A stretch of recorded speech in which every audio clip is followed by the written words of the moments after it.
செல்லம்மா மாடியிலேருந்து துணி எடுத்துகிட்டு இருக்காங்க. அப்போ கரெக்டாக சித்து வர்றாரு. காற்றுல அப்படியே துணி பறந்து போயிட்டு அவரோட முதுகில் பட்டுடுது.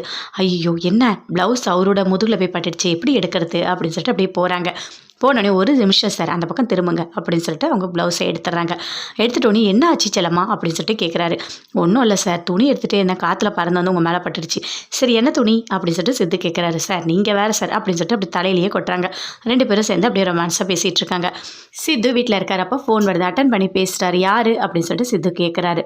இல்லை, நாங்கள் ரெஸ்டாரண்ட்லேருந்து பேசுகிறோம். இங்கே மேகா வந்தாங்க, ஃபுல்லாக குடிச்சிட்டு அப்படியே தூங்கிட்டாங்க. இப்போ யார் அவங்கள கூட்டிகிட்டு போகிறதுன்னு தெரியல. இங்கே ரைடு வேறு வராங்களாம், சீக்கிரம் வந்து கூட்டிகிட்டு போகிறீங்களா அப்படின்னு சொல்கிறாரு. அந்த உடனே நான் வரேன் அப்படின்னு சொல்லிட்டு சித்து போகிறாரு. போனால் அங்கே அப்படியே மயங்கி கீழே படுத்து கிடக்குறாங்க. அப்படியே தூக்குறாரு. தூக்கிட்டு காரில் போட்டு வீட்டுக்கு கூட்டிகிட்டு போய் படுக்க வைக்கிறாரு. பார்த்துக்கங்க அப்படின்னு சொல்லிட்டு அவங்க பாட்டிக்கிட்ட சொல்லிட்டு வீட்டுக்கு வராரு. நடந்த எல்லாமே செல்லம்மாவோட அம்மா பார்க்குறாங்க.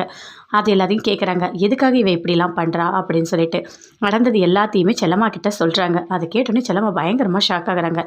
சார், நீங்கள் எதுக்காக போயிட்டு மேகாவை தூக்கிட்டு வந்தீங்க? நான் வீட்டில் தானே சார் இருந்தேன், என்னையும் கூட்டிகிட்டு போயிருக்கலாம்ல அப்படின்னு சொல்லிட்டு செல்லம்மா சொல்கிறாங்க. அதை பார்த்தோன்னே அப்படியே பார்க்குறாரு சித்து.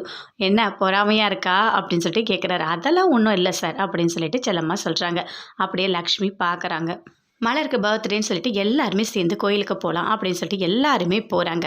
ஜானகி, தாத்தா எல்லாருமே போகிறாங்க. போயிட்டு சாமி கும்பிடுறாங்க. நீ நல்லா இருக்கணும் அப்படின்னு சொல்லிட்டு எல்லாருமே விஷ் பண்ணுறாங்க. அப்போ ஜானகி காசு தராங்க. இந்தா இதை வச்சுக்கோ, என்னோட கிஃப்ட் அப்படின்னு சொல்லிட்டு. ஓ, பரவாயில்லையே, காசாக இருக்கே, நான் போயிட்டு பலூன் வாங்கிட்டு வரட்டுமா அப்படின்னு சொல்லிட்டு அப்படியே ஓடுறாங்க ரோட்டில். ஐயோ, நீ ஓடாத ஓடாத அப்படின்னு சொல்லிட்டு ஜானகி கத்திட்டு பின்னாடியே ஓடுறாங்க. அதுக்குள்ளே ரோட்டில் வண்டி வருது. சித்து போயிட்டு அப்படியே காப்பாற்றுறாரு. எங்கே போகிறீங்க, எதுக்காக நீங்கள் இப்படி ரோட்டில் போகிறீங்க அப்படின்னு சொல்லிட்டு. இல்லை, மலர் ஓடினதுனால நான் பின்னாடியே இப்போ வந்துட்டேன் அப்படின்னு சொல்கிறாங்க.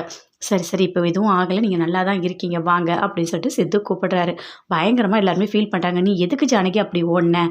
இல்லை, மலர் போனதுனால தான் நான் போனேன், நான் தானே காசு கொடுத்தேன், அதனால தான் அவள் ஏதோ அவசரத்தில் ஓடிட்டா, ஏதாவது ஆனால் என்ன ஆகிறது அப்படின்னு சொல்லிட்டு பயங்கரமாக ஃபீல் பண்ணுறாங்க ஜானகி. சரி, இப்போ ஒன்றும் ஆகலைல்ல, இப்போ பரவாயில்லையா, ஒன்றும் இல்லைல்ல உனக்கு அப்படின்னு சொல்லிட்டு கேட்குறாங்க. ஒன்றும் இல்லை, பரவாயில்ல, நான் நல்லா தான் இருக்கேன் அப்படின்னு சொல்கிறாங்க. மேகா நல்லா குடிச்சிட்டு சூப்பராக வீட்டில் தூங்கிட்டு இருக்காங்க. அப்படியே பாட்டி எழுந்துக்கிறாங்க. அவங்க மாமாவும் எழுந்துக்கிறாங்க. எழுந்தவொடனே கேட்குறாங்க, என்ன மேகா, தலை வலிக்குதா அப்படின்னு சொல்லிட்டு. ஆமாம் ஆமாம், என்னன்னே தெரியல, தலை பயங்கரமாக வலிக்குது அப்படின்னு சொல்கிறாங்க. நல்லா தான் வலிக்கும், ஏன்னா நீ என்ன வேலை பார்த்துருக்க, கொஞ்சமாக குடிக்கணும், எல்லாரும் குடிக்கிற மாதிரி இப்படி குடிச்சிட்டு அதுவும் மட்டையாக வேற ஆகிட்ட, சூப்பர், நல்ல எக்ஸ்பீரியன்ஸ் போல இருக்கு உனக்கு அப்படின்னு சொல்லிட்டு அவங்க மாமா கேட்குறாரு. மாமா, நீங்கள் வேற கிண்டல்லாம் பண்ணாதீங்க, எனக்கு என்ன நடந்ததுன்னு எனக்கே தெரியல அப்படின்னு மேகா சொல்கிறாங்க. ரொம்ப அவமானமாக இருக்குது, அசிங்கமாக இருக்குது எனக்கு, இந்த மாதிரி வீட்டில் இருக்க பொண்ணெல்லாம் போய் பாரில் போய் குடிக்கிறதுலாம் நல்லாவா இருக்குது அப்படின்னு சொல்லிட்டு பாட்டி சொல்கிறாங்க. பாட்டி, ஏதோ எனக்கு மனசு சரியில்லைன்னு போனேன், இந்த மாதிரி ஆயிடுச்சு அப்படின்னு சொல்கிறாங்க. இதை விட அசிங்கம் என்ன தெரியுமா, உன்னை சித்து தான் தூக்கிட்டு வந்து வீட்டுக்குள்ளே போட்டான் அப்படின்னு சொல்கிறாங்க. ஐயோ, இதெல்லாம் வேறு நடந்துச்சா, அப்போ வீட்டில் போய் எல்லாத்தையும் சொல்லிட்டு வரே அப்படின்னு சொல்லிட்டு பயங்கரமாக ஃபீல் பண்ணுறாங்க. உன்னை தூக்கிட்டு வந்தது ஊருக்கே தெரியும், உங்கள் வீட்டுக்கு தெரியறதா பெரிய விஷயம் அப்படின்னு சொல்லிட்டு பாட்டி பயங்கரமாக திட்டுறாங்க. சரி விடு பாட்டி, திட்டாத, எனக்கு ரொம்ப தலைவலிக்குது, இப்போ இது சரி பண்ணுறதுக்கு என்ன பண்ணுறது அப்படின்னு சொல்கிறாங்க. மறுபடியும் தூங்கு போ, சரியாயிடும் அப்படின்னு சொல்கிறாரு. அதை கேட்டோன்னே அப்படியே பாட்டி வீட்டில் இருக்க எல்லாருக்கும் பயங்கரமாக கோவம் வருது. இங்கே பாரு மேகா, இனிமேல் இந்த மாதிரிலாம் பண்ணாத அப்படின்னு சொல்லிட்டு பாட்டி சொல்கிறாங்க.